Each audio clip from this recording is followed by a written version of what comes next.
Yo, yo. Hey, what's up, Hey, man? what's going on, man? You know I got soul. Yeah, How's it going? what's up? I'm Tom from I Got Soul, man. Good to meet you. Oh, man, good to meet you also, man. Thanks for having me.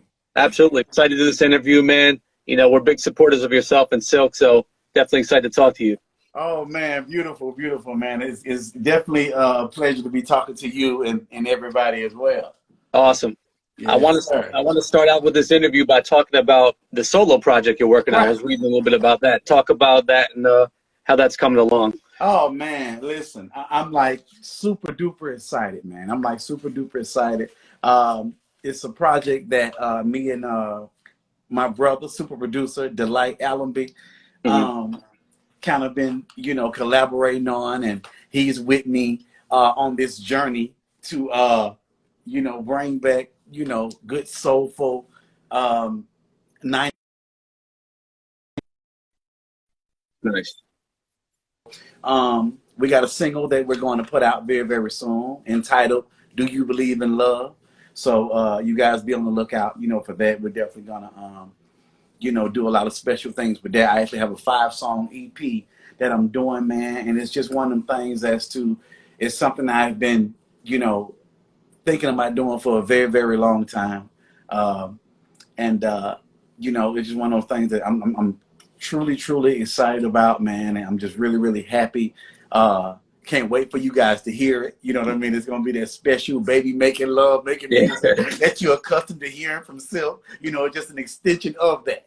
You know what Yeah. I mean? And so I'm like super duper excited with a little John John flavor to it. And what I mean? We're doing like this whole, I like to call it Delight is the guy that did Meet in My Bedroom and Yeah. If You, and I don't know if that, you guys Yeah. know his whole discography, but a lot of stuff, man. And so we work, very, very good together, man. It's one of them things as to where we're like, listen, we want to do some Quincy Jones, Michael Jackson type thing to where it's the artist and the producer get together and collaborate and just do something special. And Right. so that's kind of like how I like to call it. Now, I can only pray that it get to the status that, that Thriller album did, but the whole premise of it is that type of thing. You know what I mean? Right. So I'm like super duper excited, man, for real. That's dope, man. That's really dope. Yeah, What? yeah. How'd you know this was the right time to do a solo album? You said you've been thinking about it for a while. What pushed you to do it right now? Man, it's something I have been inspiring to do. And, we've been sitting down here, for a good little minute now, and I hope everybody's staying safe, at home. And I've kind of been tinkering around with it for a few months or whatever case may be. But we finally got together and was like, listen, we work well together. With the chemistry is awesome. It's been that way since all of the Silk stuff that we did, and we've always had conversations and aspirations about doing a solo album. And so, I just had to get ready. You know what I mean? I wanted to make sure that once I got ready to do it, I wanted to not have any reservations. You know what I mean? I wanted to go in and really, really be on it like from the beginning and be very, very committed about doing it. And so I got to that point. You know what I mean? Yeah. I'm at that Yeah. point where I'm like, listen, man, we got some special things that I want the fans to hear, man. It's an extension of me. And so, and you, speaking of Delight Allenby, of course. And, I just kind of, once we started we got in the studio before all this happened, and we was messing around and just kind of throwing around a bunch of ideas, man. And it felt right. And I had an epiphany. It was just like, it was time. Mm. And so I'm like, listen, man, I'm gonna go full force with it, and we're just getting together, man, and just really collaborating and just coming up with some real special stuff. I would say. I hope you guys love it. Really looking forward to hearing that, man. We'll be happy to support that once it comes out. Absolutely, Looking man. forward Need to it. all that love. Need all that love. Absolutely. I got to take it back, though, to the last Silk album, Right. Quiet Storm from 2016, because Okay. I don't know if you knew this, but in 2016, Love for You to Like Me, your guys' single, was Right. our number one song of the year for R&B. Are We you do a countdown serious? every single year. We do a countdown for 10 years now. That was the best song we heard that year. No, true Wow. story. Man, Yeah. and you know what? So, That's one of those albums that I always talk with the guys, man. I'm like, listen, it just didn't get enough publicity, enough. It just, it was a very, very solid album. And a lot of people come up to us and they're like, listen, you guys should release something off that album. And what's going on with the Silk Time album? With the with the Quiet the Storm. album. Yeah, Yeah. yeah. And so, it's one of them things as to where the Quiet Storm album is one of them things to where every song on the album, man, is one of those things where we went 50-50. Everybody got a chance to write and we had a chance to like pour more of ourselves into that particular album, not just vocally, but writing wise and arranging wise and just kind of being, really, really hands on with it. And, I talk with the guys a lot, man. I'm like, listen, a lot of people come up to us and they're like, listen, man, you guys need to really, really re-release some stuff off of that album because it was a really solid album. And, we're thinking about that right now. We're in talks about it. And, hopefully, man, we'll get a chance to release some stuff. We're also in the studio. Silk is Okay. in the studio. Let me say that. So along with me doing my thing, we're in the studio as well. Still doing shows. Well, we were doing shows when there were shows to be done. Right. So, but in the meantime, man, we just kind of revamping everything and just kind of getting things together. And you'll hear from the guys. You hear from us soon. Another Silk album will definitely be coming in the works. But right about now it's John time. So we're gonna, you know what I mean? So That's yeah. okay. That's good to know a new Silk album's in the works. A couple of your fans had asked that before you came in here. They wanted to know, so that's good to know. Cool. So I answered that question. Beautiful. So one thing we like to do, is celebrate the legacy of artists and groups and get some of the history, get some of the backstory. So I want to take it back a little bit. And can you share with me the story of how Silk originally came together as a group and became Silk? Oh my God, man. Let's see. I'm gonna try to give everybody the short version. Okay. So the group was formed at McDonald's. But this is a true story. It was formed at McDonald's, and let me see, how can I put this? All right. So a guy by the name of Delvis Graham, he's no longer in the group anymore. He was two of the guys in the group's cousin. And he was the manager at this McDonald's in downtown Atlanta. And so, just so happens I was 15, 16 or whatever, and I was going down there to apply for a job. My first real job. To be exact. And long story short, I used to like close the store. Like I was one of the employees that, once everything is done, I would close the store and, put the grill up and clean the grill. And one night, every night I used to kind of sing as I'm cleaning up. You kind of you're in the house, you're cleaning up, and I sing or whatever case may be. And the guy who was the manager, who was in the group in the beginning, he heard me singing. And he was like, you can sing, man. What you have you ever, you ever thought about being in a group? And I'm like, for me, I just sung with my mom and my family. So I'm like, no, I didn't ever think about being in a group, but I mean, it's something new. I could try that. And it started out with 3 members. And we, we got together. He was like, well, listen, let's get together. Me and my cousin, we sing, and we were thinking about starting a group. And this was back when talent shows were really, really big in Atlanta. Yeah. It was like, it was like one of those things to where, oh man, it was so big, man. And so, we were getting together during that time. And so, long story short, he let me meet his cousin, which is Jimmy. He's still in the group now. And we sat in the back of McDonald's trying to come up with a name for the group. And it was just 3 of us at that time. And we were like, damn, what's a good name? What's a good fly name we could come up with that kind of best describes us and our sound and what we want to be about? And so with me, I was a little ghetto. I'm like, listen, it's 3 of us. We should be 3 to go. And they were looking at me like, I don't think that's smooth enough. That don't sound, And I was like, well, what about, 3 hard? Well, I came up with a bunch of crazy mess, and we all did. And so after a while, I think one of the guys was like, listen, we want to be smooth. Our sound is, we harmonize pretty good to where it seems a little smooth. Silk is smooth. What do you think about Silk? And so it was one of those things that just stuck. It stuck, you know what I mean? And so, long story short, that's where the group began, in that McDonald's in downtown Atlanta. I think it's like a Georgia Power electric company now, and I often pass it, man. I'm like, I tell my wife and I tell people who I'm riding with, like, listen, the group started right there at McDonald's. It's like a lot of people don't really know that story. And man, it's just to look at where we were and where we made it to, came to. It's a long jump, man. And it's a blessing. But Matt Amazing, man. Jones is responsible for for us getting together, man. That's where we first met at and decided to do a group. That's an Yeah, amazing story. yeah, I man. love that. Three to go. Three to go. Three to go. Three the hard way. They're like, nah, I don't. Yeah. But so the story goes that Keith Sweat was the one who discovered you guys. What was that whole situation like when, meeting him and how he found you, all that? Okay. Yeah. So, I'm gonna try to. It's these stories, so I'm gonna try to keep it short. Well, anyway, one of the guys in the group, his name is Timzo. He's our bass singer in the group. I think you know what? I think we may be the only group that's still together that have all 5 members and that also still has a bass man. Once upon a time that was like, a thing. So we still got a bass man. Anyway, his brother worked for a furniture company called Easy Rental, right?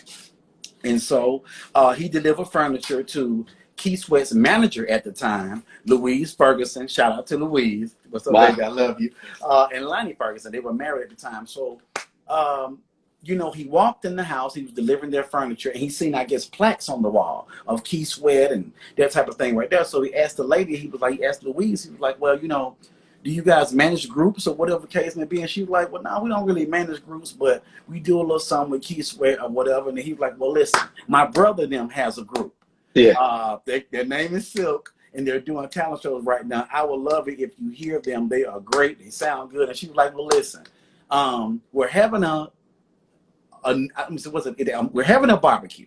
Now, I think it was a 4th of July barbecue. And she was like, well, listen, bring them over, and Keith Sweat will be here. He said he would be here. And so if he is, he can listen to him. We can too. And if we like him, then maybe we could do something together. And he was like, okay, cool. He came and told us about the barbecue. So, we was pretty much at that time, we were singing anywhere that anybody would listen. I'm talking about on trains. We would we would ride from stop to stop, just like singing to anybody who would listen. Every child, I think we've sung at every church in Atlanta. Oh my God. I'm talking about, this is like real talk. You know what I mean? So like anywhere anybody would listen, we would go to sing, talent shows and everything. So anyway, long story short, the barbecue came up. And so we got together with our best Sunday suits on because we started out doing gospel. So we got together and cleaned up as best we could. And we went over there, and lo and behold, Keith Sweat was there. They had a basement.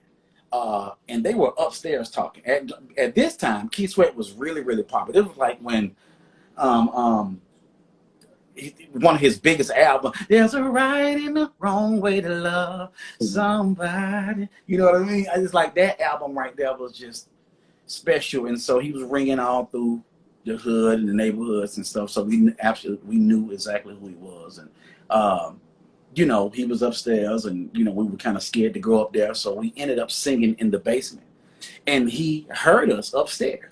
Wow. And so eventually he made his way downstairs to the basement. And before it was all over, I think within an hour's time, he was singing with us. You know what I mean? It was like, it was so surreal, man. It was crazy. And it was like, we were looking at each other like, he's singing with damn Keith Sweat. Did you see this? You know what I mean? And so that happened. And from there, we just never stopped working together. It was just kind of history after that, Wow. That's kind of the short version of that, man. And we're still cool to this day. We still do shows.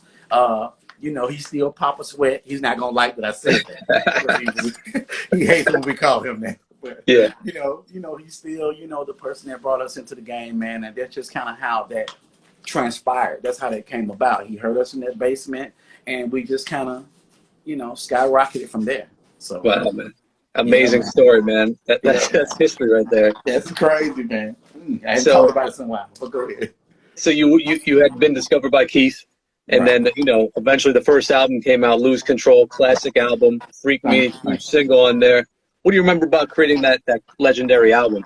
Oh my God, man! I just remember starting it in Atlanta and kind of finishing it off in LA. It was one of those things to where, man, I don't know. I mean, I know a lot of artists probably feel this way when they do like it was a project, and you just you don't know what it's going to do right then. You don't know if it's going to be successful. You're nervous about whether it's going to be successful or not.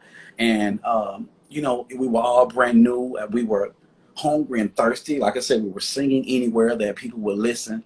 And so we were ready. We practiced every day for talent shows and stuff like that. So we were good in those areas, man. But it was one of those things as to where that album, even from the start of it, it felt so special, you Yeah. know. And even before, like I said, "Freak Me," one of the biggest songs on the album, was actually the last song on the album that we picked. And a lot of people think it was, you know, I'm like, listen, we were kind of against that. But long story short, that album for me, man, I can remember pulling over on the side of the road after like the first single came out, man, which was Happy Days. And I can remember just hearing us on the radio, and it was like all of feeling like, oh man, all of the hard work and the practicing and the, you know, walking from the train station to get to practice, and it just all paid off, man. And the talent shows, and we felt like we were in the right spirit, and we were with somebody, Keith Sweat, who had a fresh sound and who was hot right then. And so Yeah. it was like we were the first group coming from him, and it was like, oh man, it was magnetic, and it still is, man. Even like when we performed those songs from that particular album, it's one of those things to where it'll always be near and dear to my heart.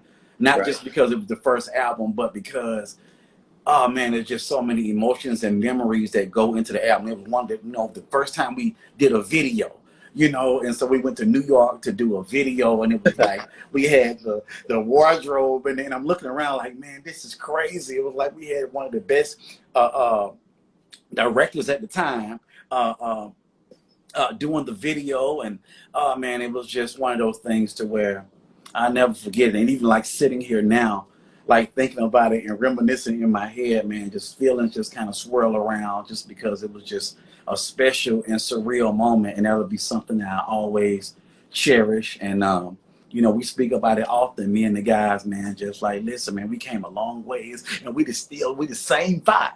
Like Yeah. a lot of group, we the same five. People like, oh, you guys, did you switch members? I'm like, no, we like the same five members from like 92. You know what I mean? Yeah. And even before that, because we were doing talent shows at Silk, and so same guys, man. So, you know, man, that album is just a special thing, and it'll always be.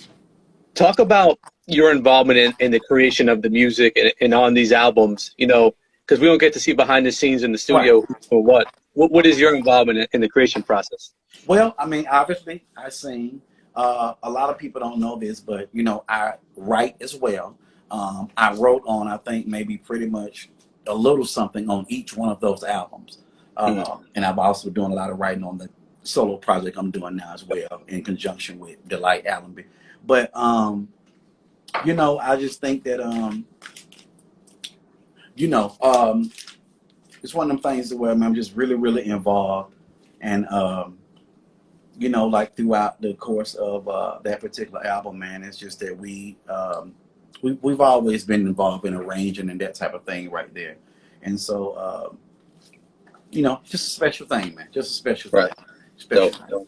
So, take me back to the third album, Tonight, because for me, I can remember that being a moment, you know, a moment in R&B. You know, and that album came out, and I feel like that was one of your guys' best albums. Wow, thank you, and just still love it to this day. So, what do you remember about creating that album? Oh man, I remember being put in sort of kind of like in the forefront of that particular album. I mean, we all sing, and I like to say, and I like to tell people, they're like, listen, you seem like you and Lil G are the lead singers or whatever case may be. And I like to say it depends on the song, but we are, I guess, quote unquote, the lead singers of the group. And, you know, we're all fine with that. But I just think, you know, for that Tonight album, it was at a time to where we were looking for direction. You know, we were coming off of the Lose Control album and that particular era of music. And not that the style had changed so much, but we wanted to do something fresh. We wanted to do something innovative. We wanted to do something with staying power, because I think we set the bar, you know, so high, like with Keith and stuff like that. And so we wanted to make sure that the sound was protected. And so with that album, Delight came in. I remember first meeting him, and you know, when he first came in, I'm like, I don't know if he gonna have the heat. I don't know if, but it was like he started playing stuff, and I think one of the songs he played first, I think it was a meeting in my bedroom. No verses or anything on it, if I can remember, and just the music, man. The music was just so. It was like we looked around at each other like, man, there's not even verses on this yet, and it's like it just kind of it drew us in, and so you know, I remember that was just the first initial, you know, thought of mine. Now, after that, you know, I was wondering, like I said, with the Lose Control album and everything, and Lil G was kind of quote unquote, you know, the lead singer, even though we all sung on all of the albums. But I think he did a little bit more than everybody else, or whatever the case may be. But the Tonight album was one of those albums for me that was I like to consider a breakout album. For me, and that's another one that's near and dear to me because he kind of looked back and was like, John, you know, you seem like you got the vibe on. Let's try you on, you know, on a couple of parts or whatever. And it was just from there, man. And I tell him this all the time. I said, man, listen, that album for me was a breakout album, not just for Silk and, you know, you being in a position to where the music was so next level or whatever case may be. You almost kind of reinvented, you know, the sound sort of kind of. And, you know, from that, man, you know, I kind of had a breakout moment vocally. And we'll do shows now, and we'll do a lot of songs from the Tonight album. And people come up like, man, that's you singing that part? I didn't know you were singing that part. You know what I mean? I'm like, yeah, that's, you know, and so a lot of people kind of, even though they've seen videos and that type of thing right there, but a lot of people forget, you know, just kind of how much I, you know, sung on that album. I mean, it was, we all did, but for me, I just hold it close to my heart just because it's one of those things that where it gave me a lot more confidence to kind of step out and do a lot more things with the group, you know, live, and even with what I'm doing now with my solo album or whatever the case may be, just giving me the nerve to do that. And I think that particular album was one of those stepping stones that helped me do that. Right. Now for us, the group, it was also an album to where, you know, and we were always known as the love-making, baby-making music type group. But I think with that album, it just went like, it was like a stamp on it. You know what I mean? And so I'm like, oh my God. So it just, it fell right into place with the whole premise of the Lose Control album and what we were trying to graduate to. But then we have a blueprint on how to get there. Delight kind of brought that to us, and I'm glad that we were able to, you know, just kind of get the vibe, and it was just, everything was perfect with that album, man. Wardrobe, I mean, music, words, and everybody always come up and be like, you know, I had a baby to, you know, like if I had a quarter for every time somebody came up and said I owe them child support, I'd be rich. Oh man, that's amazing. Like, I had my third baby off of you. You owe me. I'm like, oh Lord. Child support. You know, that's good. So, you know, but man, it was just a special album, man, and you know, even now we perform it, and you know, it was just one of those albums you can put on and kind of let roll, man, and just, you know, I love 100%. 100%. Love that album. Yeah, man, thank you. I want to take this question I saw in the chat here. It's from our guy Slick Partner. He said, when Silk approaches an album, is there any pressure to portray a certain sound? You know, in terms of like, do you guys feel like you have to do a Silk sound, or can you just do what you feel? You know, like, how do you approach that? Man, we just, I mean, believe it or not, man, we just kind of just go in and, you know, we feed off each other. Like, we always have conversations about the music, and even in business, you know, I always like to say, you know, once all five of us are together on something, it usually works out. You know, when there's like a stalemate and a couple of people feel this way and a few people feel this way, and then we like to kind of say we do things democratically. Well, we take a vote, and if you're outvoted on something, you just outvoted. But I just know that when we're together as five, when we're doing Silk stuff, things normally play out in the right way. And so I just think with that album and albums that we have done, we have always been in cahoots with each other about, you know, the vibe. Once we get into the vibe or whatever case may be, we walk in and we're very, very honest with each other, because the one thing that we always say, we never want to sacrifice the music. You know what I mean? It may not go platinum, it may not, but you can't look in there and say, you know what?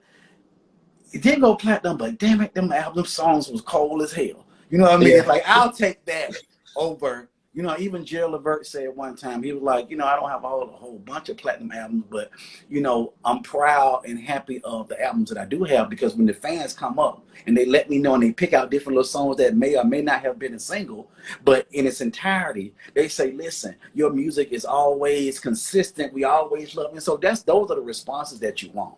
And so we get those. And so you, even though you want it to go as far as it can go, you know, you hope and you pray for those things, man. But at the same time, for us, the way we've been raised, from Keith Sweat, from Gerald Levert, these people that we've been influenced by and who we've been blessed to be around, you know, over the years, you know, they kind of instilled in us, and you grow up and you watch them, and it's like, listen, the one thing that they're not doing is they're not sacrificing the music. They're making sure that it sounds the way it needs to sound. They're making sure that it sounds the way people are accustomed to hearing that type of music from them. And so I think that with that, we just kind of make sure we keep that at the forefront.